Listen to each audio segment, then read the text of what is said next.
Q2FY25 earnings conference call hosted by Analysts. This conference call may contain forward-looking statements about the company, which are based on the beliefs, opinions, and expectations of the company as on date of this call. These statements are not the guarantees of future performance and involve risks and uncertainties that are difficult to predict. As a reminder, all participant lines will be in the listen-only mode, and there will be an opportunity for you to ask questions after the presentation concludes. Should you need assistance during the conference call, please signal an operator by pressing the star, then 0 on your touchtone phone. Please note that this conference is being recorded. I now hand the conference over to Mr. Mukesh Saraf from Analysts. Thank you, and over to you, sir. Good evening, Mukesh here from Avendus Spark. Appreciate everybody logging in. I'm pleased to be hosting Mr. Sanjay Kaul, Chairman, Managing Director, Timken India, and Mr. Vishram Keshwa, Full-Time Director and CFO, Timken India. We'll start with a brief opening remarks from Mr. Kaul, and then follow it up with the Q&A. Also, this will be a 45-minute call. Sir, over to you. Thank you, Mukesh. Thank you very much. Thanks, everybody, for joining. I'll make my opening remarks quick so that we have enough time for questions.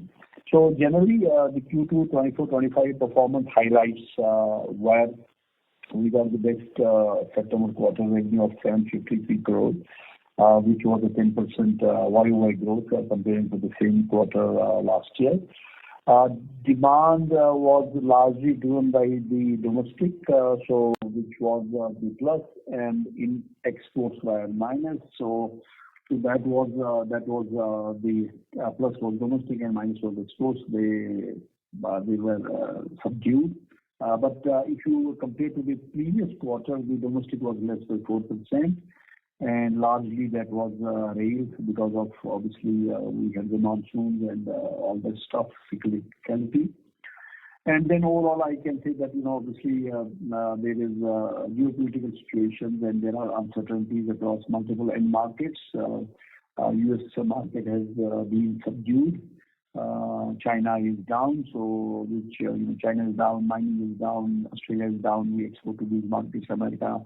Though October retail showed some positiveness in US. Hopefully from today onwards it should better, but in the bygone quarter it was not a great sales revenue here. Our PBT margin was 16.4% compared to 18% in the prior year period, and last quarter was 16.6%. Regional margin performance in the quarter despite unfavorable product mix. Obviously, rail was down, so that impacts the product mix a lot. And overall, our balance sheet is debt-free. Cash flow is robust. We have continuing strategic investments, and as we have spoken before, the Bharuch project is in full swing. And as we speak, the shop floor, the building is up. Shop floor utilities are currently up and under construction. The air conditioning, the whole plant will be obviously air conditioning. HVAC is getting in place. LP is getting in place. All the cooling systems are getting in place.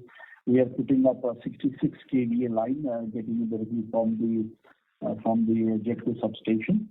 Not a 33, we are going for a 66 kVA, looking at future and everything.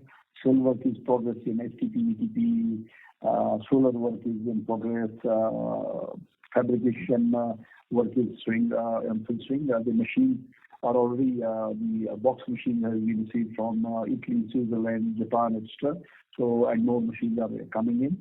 So overall, Bharuch facility is in full swing. Though last 2-3 months were a big challenge, heavy rain, Baroda was underwater, crocodiles on the streets.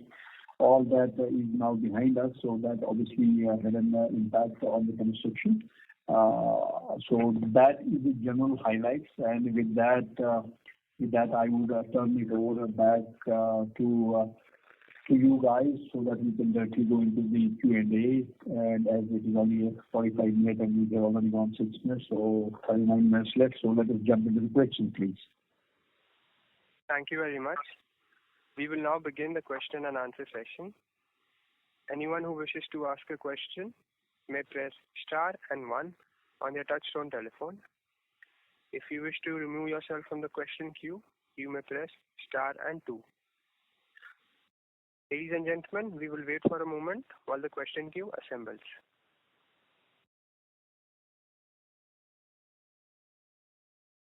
The first question is from the line of Abhishek Jain from Alpha Accurate Advisors. Please go ahead. Thanks for the opportunity, sir. Sir, how was the revenue mix segment-wise?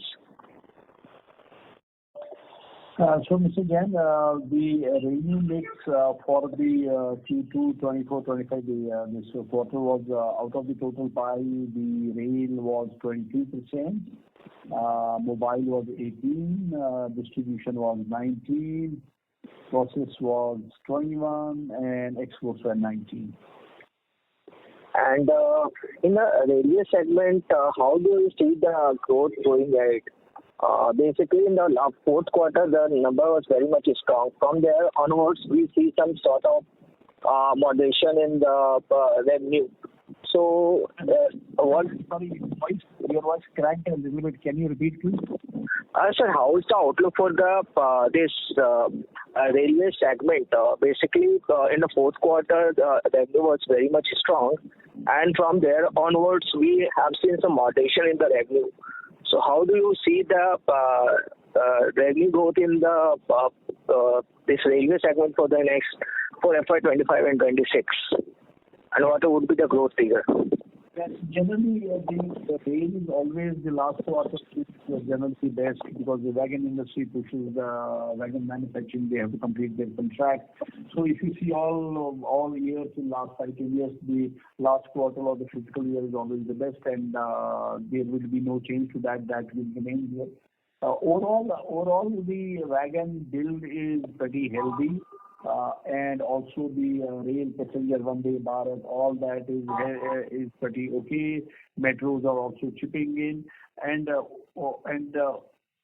I have been always saying, it will be always steady growth in rail, and it will keep on growing, and that is how it is happening, and it will continue to grow.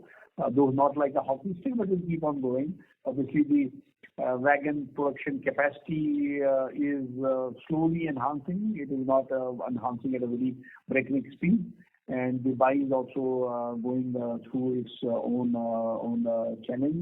So the last quarter of every fiscal year for people doing business in railways is always the strongest. So it will not change. I think it is a slow, steady, solid growth pattern.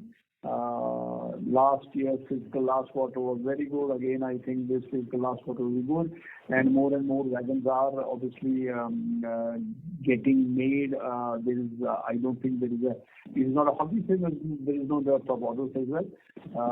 Obviously, some quarter it will be low, some quarter will be exceeding well, but overall, year on year, there will be slow, steady growth. That is how it will remain. The metro push is there, but obviously metros are small number of cars, but that will also remain there.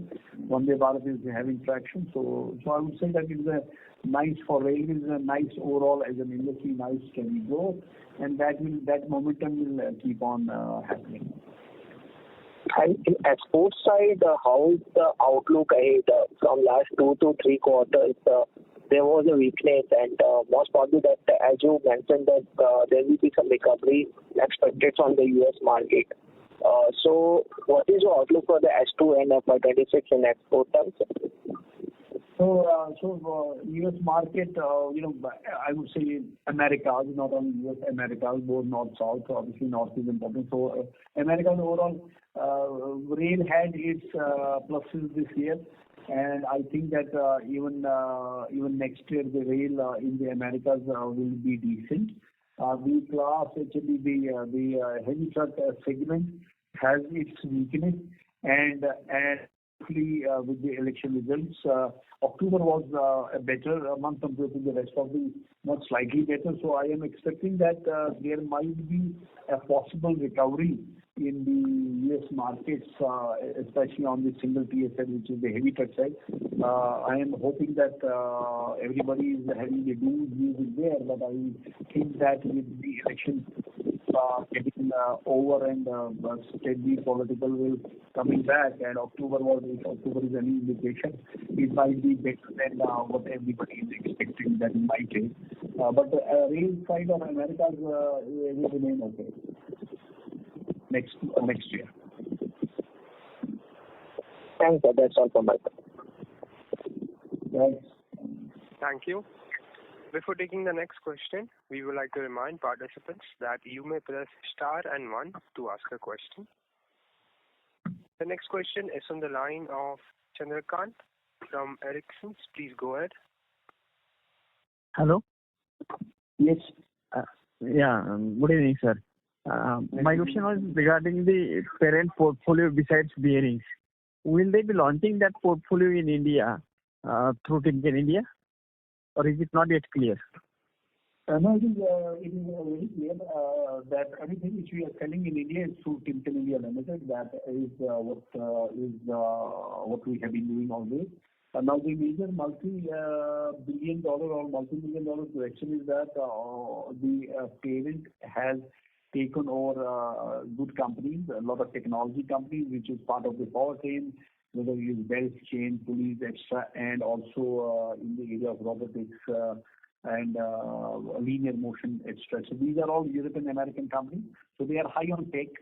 Now the question is that we are obviously in bits and pieces here and there importing and selling. Like for example, we recently did the Pune Metro lubrication system, which we got from one of our sister companies, TIL, sold it to the Pune Metro guy. But the real essence is whether we have a solid business case to use the technology and do something in India, either in terms of M&A or a greenfield or something like that, or supply chain. So those are the business evaluation we are continuously doing and looking at it. Definitely, the technology is available. Some great companies have been acquired by the parent. And how do we leverage them in India, both for the domestic market and for the export? So this is continuous evaluation discussion also at TIL board level and also within our company in the leadership here. How do we leverage that?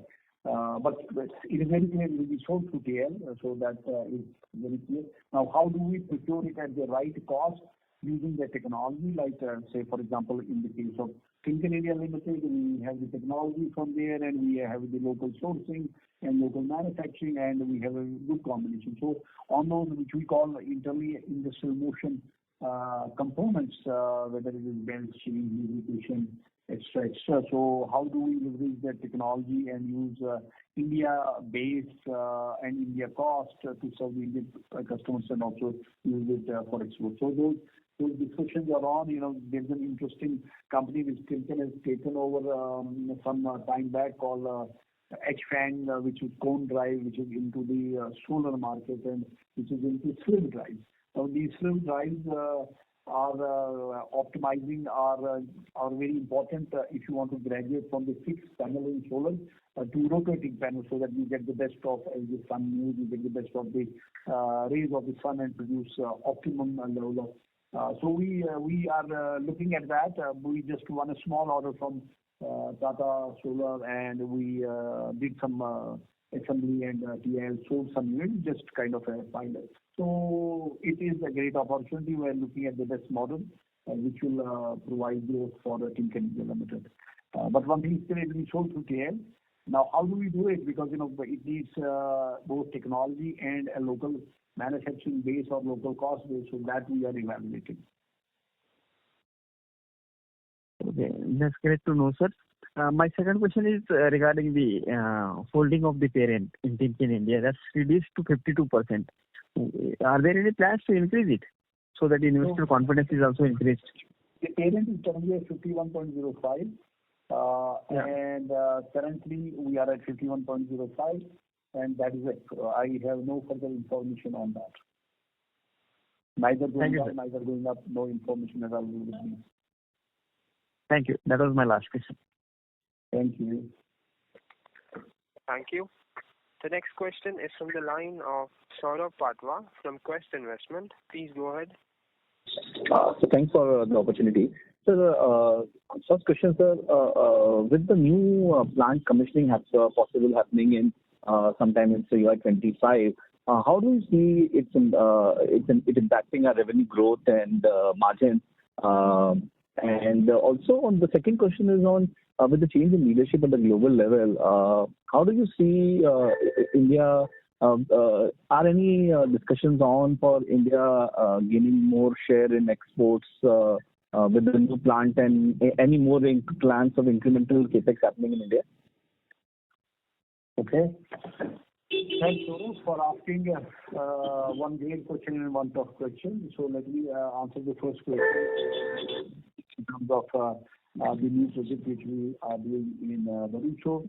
So, just to put this question in context, Timken India currently has a plant in Jamshedpur and has a plant in Bharuch, and we are manufacturing taper roller bearings generally on 0 to 8 inch, which largely goes to heavy trucks, both in and differential wheel, and also goes into the tractor, similar application, and goes into off-highways, the excavators, backhoes, things like that. And then we also produce the rail bearings, which go into passenger trains, locomotive, etc. So these are what we term largely as the mobile equipment, which in simple language is whatever has a wheel on it is mobile, and whether it's off-highway or on-highway, that is what we are producing largely in India at Bharuch and at Jamshedpur, whether it is rail or whether it is tractor or whether it is a truck. Now, India also is a growing bearing market. Apart from the mobile, there is also a lot of stationary equipment. Stationary equipment means equipment which goes into steel making, which goes into cement making, goes into power generation, goes into aggregates, material handling systems. So these are the area where you use bearings which are other. They use taper roller bearings, of course, but they also use spherical roller bearings. They use cylindrical roller bearings. These are different forms and sizes of the bearings, and these have a large growing market in India. So that is what we are currently importing, and TIL buys it from its sister companies and sells in India.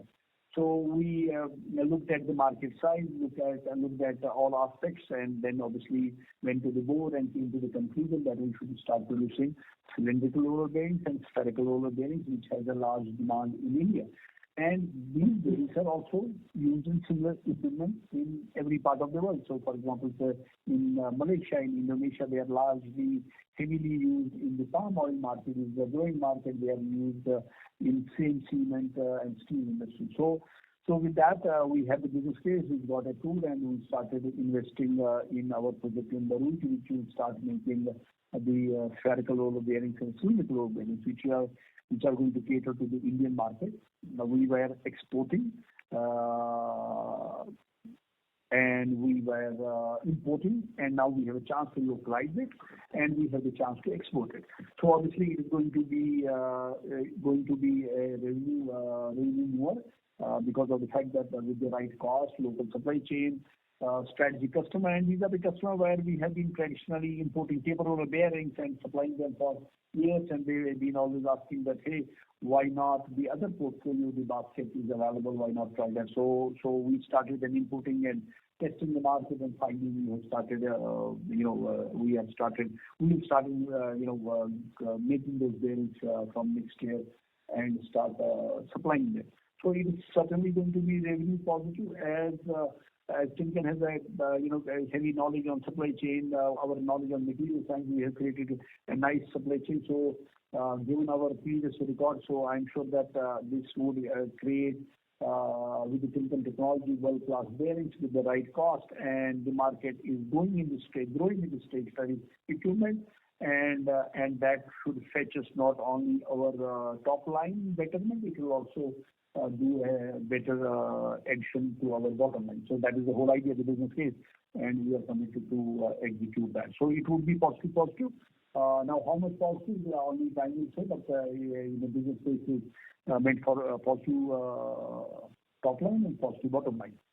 So that was the good question. Now, the tough question is that with the new CEO, Mr. Tarak Mehta, how do you see the new growth? How does it impact India?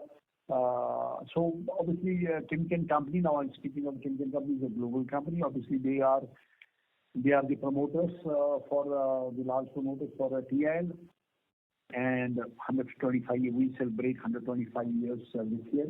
So it's a large, old manufacturing company. Mr. Mehta comes with tons of experience previously from ABB. He has been on ABB India board, knows India pretty well.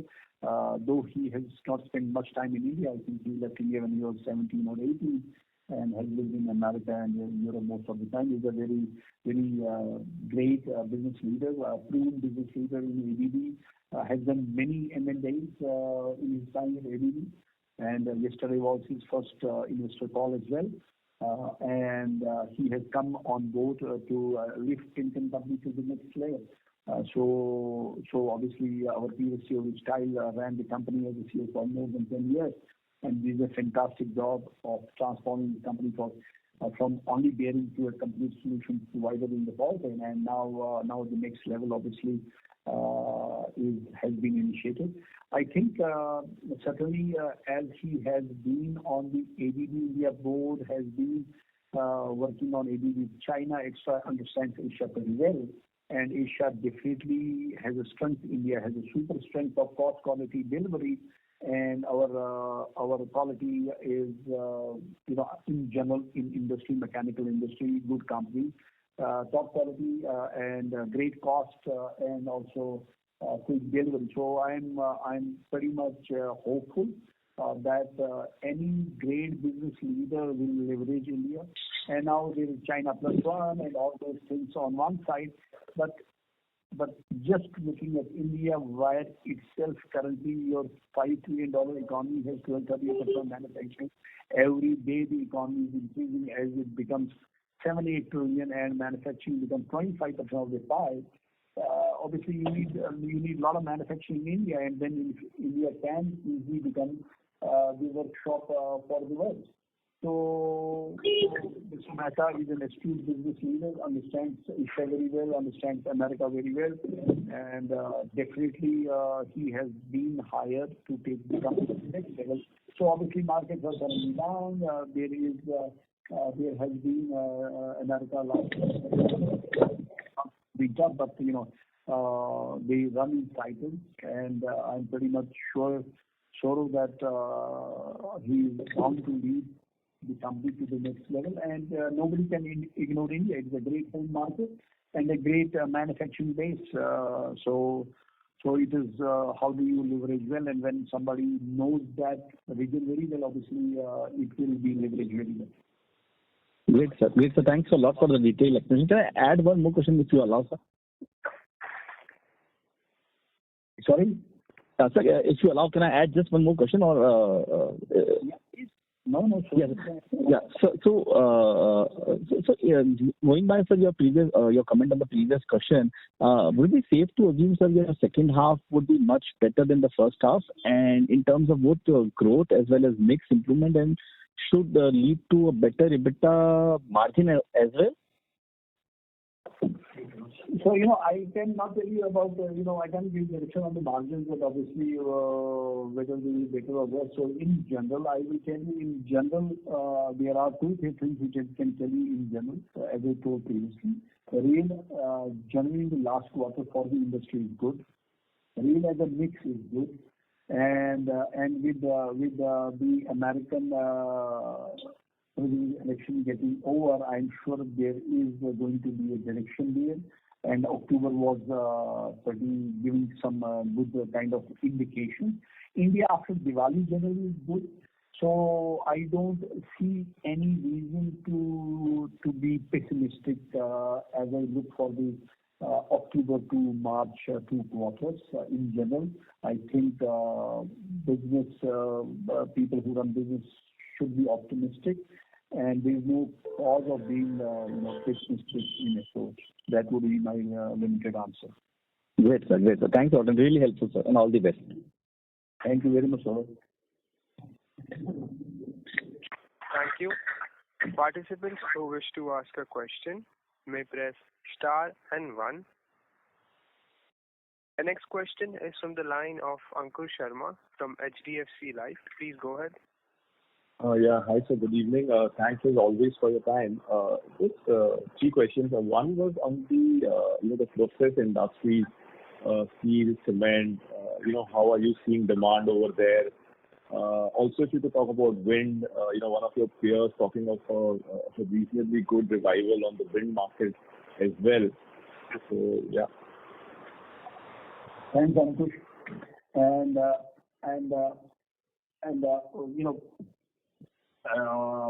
So let us take wind first. So in general, you have now a lot of wind companies making gearboxes in India. So I'm first looking at the bucket, which is the export bucket. Over there, you will ZF, Splendor, Ganesha, or even NGC. They are looking at India for the right reasons to do the job here, to serve the markets in and out. And that is pretty much optimistic in nature currently. So that is on one side. On the other side is that Indian domestic use of wind is gathering momentum definitely with Adani's especially. They have pretty solid plans. Even Suzlon is pretty much robust in nature. The consumption, India was always sub-megawatt, and now even 2 megawatt is very small. So, the Adani is looking at 3 and 5, so which is a pretty significant good wind. So I would say that with the push from the government of India on wind, although we have strong solar shaping up as well, but with the reason where they wanted for strategic reasons as well, the Kutch and that area.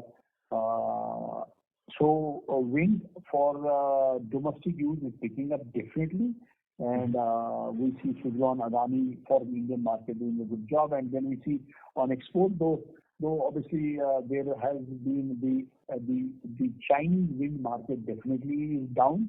If you compare it to what it was say last year, it was definitely down. But the manufacturing of the gearboxes in India for the ZFs of the world or the Splendors of the world is okay. Even NGC is starting doing okay here, and domestic is okay. So I would concur with the fact that wind is not going to be a pessimism. It is definitely going to be a good guy. I can use that term for the next year. But all these take time. Wind is again a market when, say, for example, Adani is coming, they have to test a windmill, install a windmill. Then obviously they will go with a lot of strength to do the rest of the stuff. So it will be good and will take time. Like railways, it is heavy infra, so it will be nice and steady. If not slow and steady, but nice and steady. So definitely the wind is there. On the steel side, I would say that we currently definitely are not using steel production in India to capacity utilization. That is not happening. But as the export markets pick up, I think that will have a positive impact on the consumption of steel, especially alloy steel, which is a more kind of near to us. But in general, steel currently is not capacity utilization, but is not in a bad shape. But as exports out of India pick up, there was a bit, but as they pick up, definitely more steel is used. On infra, because of the election, there was a slowdown on infra a little bit. You guys know it better than me. But now the traction has started. So the traction has certainly started on that. And if Mr. Gadkari remains committed to use cement, because he keeps on talking about alternate technologies, that as long as he uses a lot of cement in the infra build and bridges and other related areas, and as new steel gather more traction, which is still not getting that traction. So cement is also going to remain, and you can see the stock price of the steel company. So overall, I would say that wind followed by cement, followed by steel. That would be, if I have to say, number 1, number 2, number 3. Okay, got that. And then a related question, sir, on the CV market as well. What are you hearing from some of your key customers? Given, as you said, elections are over. I know Q2 also some heavy rainfall, etc. So government spending too was a little weak.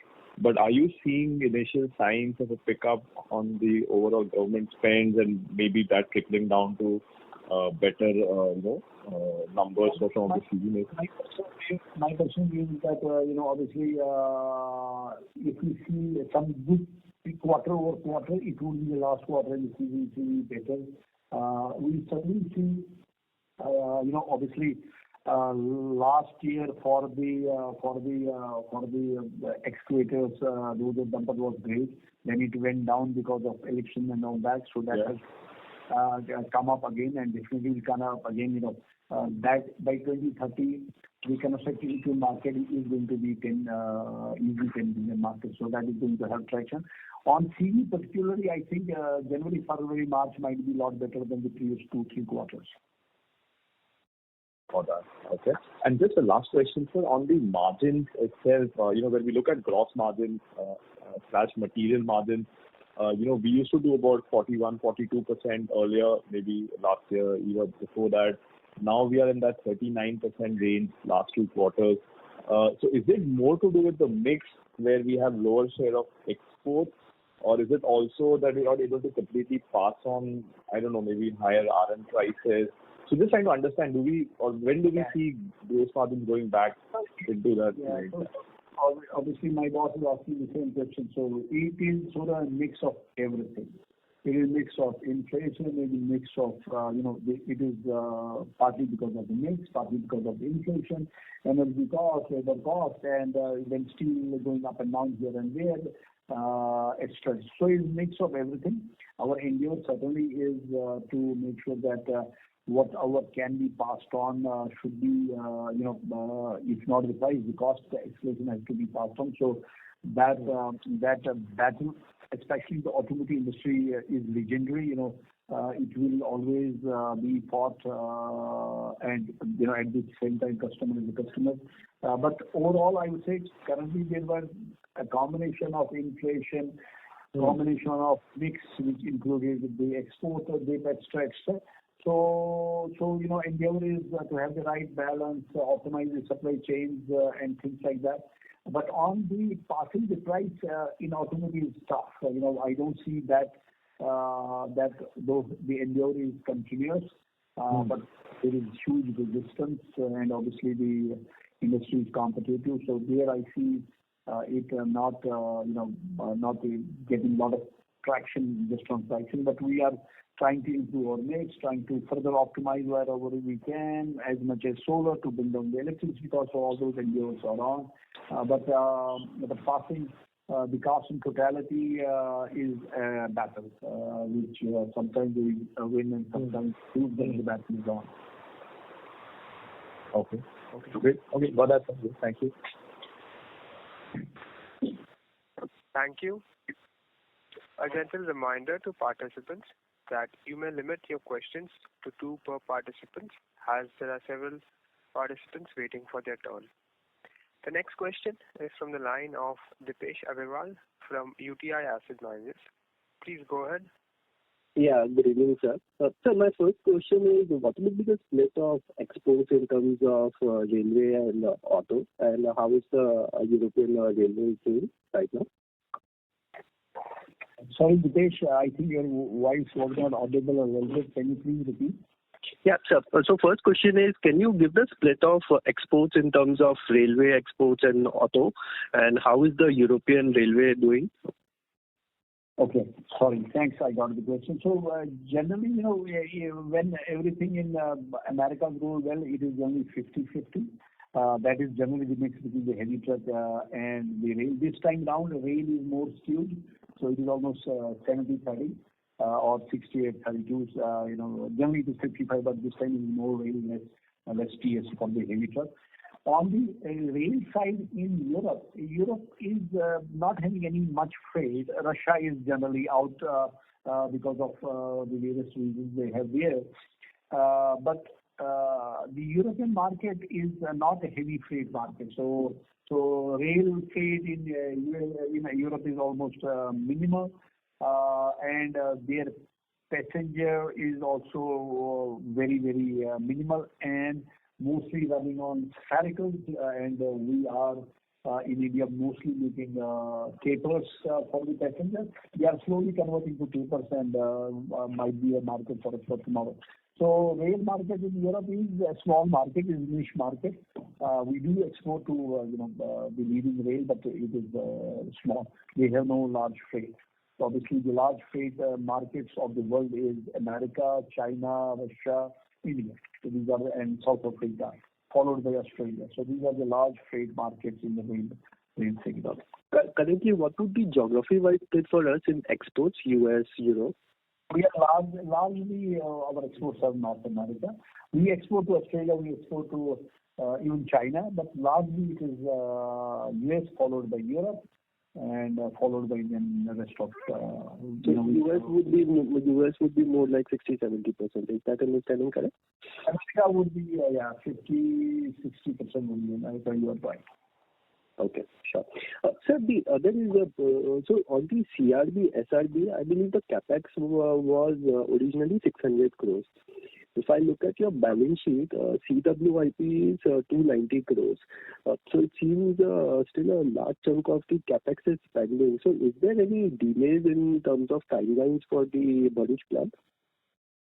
So obviously, we have 600 crores approved, and we have obviously paid the advances. Then we have to run off the machines. Final payments will be done off the machines. These are imported into India, and then civil construction you pay only after finishing. Then you keep 10% still there, and all that. So we will be obviously consuming the capex. Every order is placed. Machines are coming.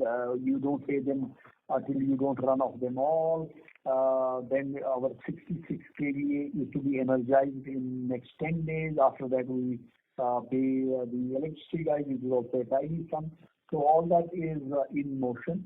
So the plant is, I can't show you the picture, but maybe with our machines, major machine boxes are inside the plant. We are waiting for the final lap on the 66 kVA. Coolant systems and all that, air conditioning is getting fitted by, but obviously, all payments will be done after complete installation, testing, etc. So, but we are not delaying as such the project. But there would be natural delays because this company was a lot of rain extra. So this should be commissioned by January, right? So we are working towards as fast as possible. Some months we are there, but the endeavor is first quarter-ish, somewhere like that. Okay. Sir, lastly, if you can share what is the quantum of CRBs, SRBs you are currently buying from the group companies? So we are not buying a large. It is I think it might be 60-70 crores. So obviously we are importing that from Romania. We are importing that from US. But it is not a huge sum. But as our competitors are making them mostly in India, so we have the chance to take it up. But generally it would be currently. If my math says 70-80 crores, not more than that, in the total pie. And it is all obviously part of our, we import it into India. It is part of our distribution sales. Sure. Thank you, and all the best. Thank you. The next question is from the line of Bharat Seth from Quest Investment. Please go ahead. Hi, sir. Thanks for the opportunity. My question is related to this new plant, which we are building, and since we don't have much presence on the CRB and NRB side in the India, so how much time will it take really to ramp up our production and getting the client confidence on our bearings of CRB and NRB? Really, if you can give, 2-3 year time kind of, visibly reasonably okay? So I would say that, Timken has been selling CRBs and SRBs for last 20 plus years. So as you know that most of the equipment which is either in the paper industry or in the cement industry or it is in the steel making industry or are mostly having their own, for example, Gannion, Italian companies. So they are all already exposed to the chemical sparticles and cement.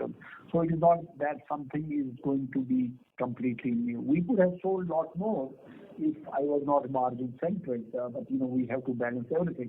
So the clients, say for example, if I can name middle handling Metsos of the world, or similarly in steel making, John Cockrell, or steel makers like Tata Steel, they all know Timken SRBs and CRBs, and for us globally. Quality is same, our material specs are same, steel making technologies are same. So if we don't sell, it will be our failure, our sales failure. It won't be failure because the customer doesn't know Timken, or the technology is not there, or the product quality is not there. We are using the best of the best equipment for this. So now, obviously, it is always when there is a new plant. The new plant has, first of all, Timken will do a brand approval on it. That is a process which goes through rig testing and things like that. Then the customers will start doing the PPAP, and they will also have their own paperwork. So that is the time which is mandatory to be taken. But I would say that from the end, let me also add this little thing. We started assembling these bearings by getting the components from our sister companies, and already started selling, testing and selling and all that stuff. So we are on the job, and I think that it should be between the first month of production to say 18 months of production. During that period, we should be established with most of our customers. So supplying from this plant. Fair, sir. Is it possible to get the quantity that how much we are, is assembling and selling it? So we are currently, I think, assembling and selling, not value is not huge, but maybe 1,000 bearings. So it is just to kind of, starter moving customers and all that. So that is more of testing rather than the revenue. But, as we start producing out of the Bharuch plant and start shipping, already as any business will do, our customers are aware. We are keeping them fully aware of what is happening, what kind of machines we are getting in, what kind of processes will be taking place. So as soon as, I don't think the flow of order will be a challenge. Challenge will be to do the paperwork, management of change, PPAPs and things like that. Now, obviously, we have to compete and win more and more orders. And all these customers, major customers, are already exposed to our SRB, CRB, which we have imported and are supplying to them. Now the quantities and the customer base would increase.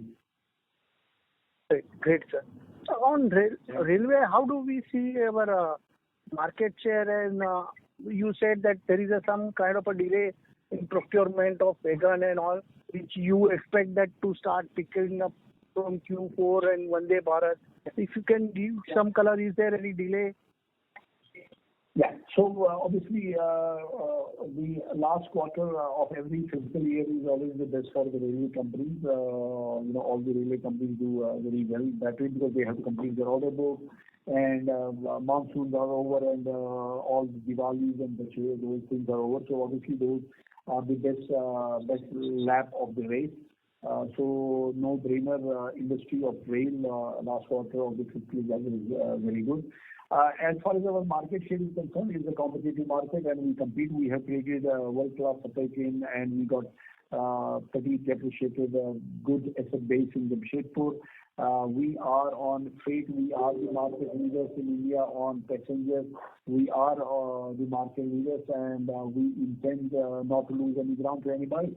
So we are, as mean as the market goes, we are committed to serve our customers in rail and not give up push them. But at the same time, we continuously work on technology. We continuously work on enhancing the product features, and that is the way we've been ahead in India. When we have time now, I can explain how we have brought newer technology every 3-4 years into India, and railway has benefited, and we have always been ahead. And many of the spec, whether when the first train 18 was flagged by Mr. Narendra Modi ji, it had Timken bearings on it. So we are always with RDS on the drawing board. We've been working closely with the railways for last 35 years on design aspects, improving the safety aspects, and it is not only supply chaining or optimization. It is also enhancing the features of the bearing, getting better, say for example, class K for the DFC, and then as they also want more safety features, and Timken will play its role there. So all that in together, we will work hard, and we know everybody else in the market is working hard to keep our position intact on railways. And railways in India for next 15-20 years is going to be a market. It will be slow and steady, better every year, but not a hockey stick, as I always say. So that would be my answer, Bharat. Thank you. We will take the last. I think 5:45, 5:47. We can take one last question, and if there is a question, we can take one more question, please. Yes, sir. The last question is from the line of Priya Ranjan from HDFC Asset Management. Please go ahead. Yeah, thank you, sir. Thank you. Happy Diwali and Happy New Year. So just one thing on, how much bearing wise we are selling to the sensorized bearing, etc. And what is the status of the rolling mill contract we used to get? We have last year, I think we were having around 12 or 14 sites we were operating. So if you can throw some light on that. So happy Diwali to you. You are really asking a very tough technical question. Will you visit my office today morning or what? So you're asking what sensory bearings. Okay. So obviously, let me take out of this question the easy part one. We are operating 28 Miltech sites in India. So we are winning more sites in India, and we intend to promote that model on not only in steel. We want to take it from Miltech to Castertech to Powertech to Cementech. So it is a tough journey, but we are on that path. So there's the path we are walking, and to get better experience for our customers, better residual life out of our world-class bearings, which are produced in lot here. And we want to make sure they are mounted right, they are run right, and we are increasing our sites. So as I said, we have already 26.7 sites there, and we are increasing by the day. And this last month we have won the caster maintenance site at Bellary, Vijayanagar here in Karnataka. And now on the centralized bearing, Timken supply sensors bearing to Ford for many years. We produce a railway sensor bearing. Almost, I did a presentation to railways 30 years back or 25 years back. So Timken has the technology of how do you use sensors in the bearings, which are largely used for calculating or measuring the heat, temperature, and the vibration. And this is meant to act as a safety device. Temperature is high, that means there is some problem, so that you can stop the bearing, so that the derailment does not happen. And vibration, again, is same cause safety. So obviously we have the technology. We obviously can do that. Now the question is that is the customer ready for it? Does he ask for it? So, when you are driving a Fiat car 15 years back, you had no technology in the car. Now, when you are buying a new car, you will not buy a car without the technology. Now, sir is ready to pay money for the tech in his car. Similarly, now Railways is ready to explore and pay for extra safety in the rail. And we have the tech, we have the technology both on censored, wireless, wired, and we've been doing it in North America for many years for Ford and for other aspects. I remember back in the day we had a bearing which could generate electricity. Who know the freight market? There used to be a guard train called Caboose. Caboose, there was a lantern. Lantern was not for that filmy song. It was because there was no electricity in the last car, which was in the Caboose. So Timken had a bearing called generator, which was electricity generation through the bearing and can light two lamps for the guard. So, long story short, we have the tech. We want to make sure that the railway and the industry is ready to accept it and pay it, and then we are ready to introduce that to the market. But obviously, the customer should say yes to it. Okay. So, by the way, I was discussing this with my technology team today morning only. So, Great to hear. That's just lastly, if I can squeeze one. So, if I'm not wrong, you said around 18 months to ramp up the capacity, the ramp up of the production of the new Varich facility.